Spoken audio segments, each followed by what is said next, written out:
शेषा मुद्रा भद्राय राजते.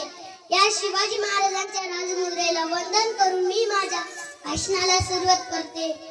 ओम बोलल्याने मनाला शांती मिळते, साई बोलल्याने मनाला शक्ती मिळते, राम बोलल्याने पापमुक्ती मिळते आणि जय शिवराय बोलल्याने आम्हाला 100 वाघाची ताकद मिळते. आम्हाला 100 वाघाची ताकद मिळते. वाघाची चाल, गरुडाची नजर, स्त्रियांचा आदर, शत्रूंचे मर्दन असेच असावे मावळ्यांचे वर्धन. ही शिवाजी महाराजांची शिकवण, ही शिवाजी महाराजांची शिकवण. एक दिवस आली ती सुंदर पहाट, सगळीकडे शुकशुकाट, विजांचा कडकडाट, ढगांचा गडगडाट.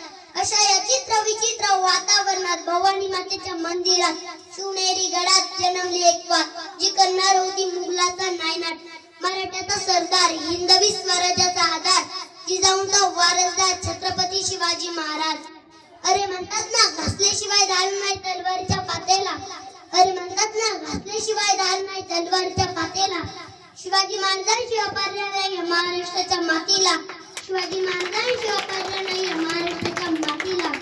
19 फेब्रुवारी 1630 रोजी दर्याखोऱ्यातील मावळ्यातील शिवनेरी किल्ल्यावरती छत्रपती शिवाजी महाराजांचा जन्म झाला.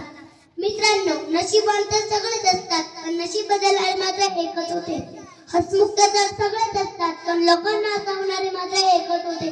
तर ते आमचे राजेच होते. शिवरायांनी 1665 मध्ये मावळ्यांसोबत स्वराज्य स्थापनेची प्रतिज्ञा केली. त्या काळी त्यांचे किल्ले त्यांचेच राज्य हे वाक्य साफ ठरत होते. शिवरायांनी तोरणा प्रथम जिंकून स्वराज्याला तोरण बांधले. 65 किलोची तलवार वापरतो त्याचं नाव ऐसाजी. 2000 जणांना कमी व खिंड लढणार त्याचं नाव बाजी. हात तुटला तरी लढत जातो त्याचं नाव तानाजी. 8 तासात दिल्लीहून पुण्याला घोडा आणतो त्याचं नाव संताजी. वाघाला काढतो त्याचं नाव संभाजी. आणि या सर्वांना एकत्र मिळून स्वराज्य निर्माण करतो त्याचं नाव शिवाजी. आणि या सर्वांना एकत्र मिळून स्वराज्य निर्माण करतो त्याचं नाव शिवाजी.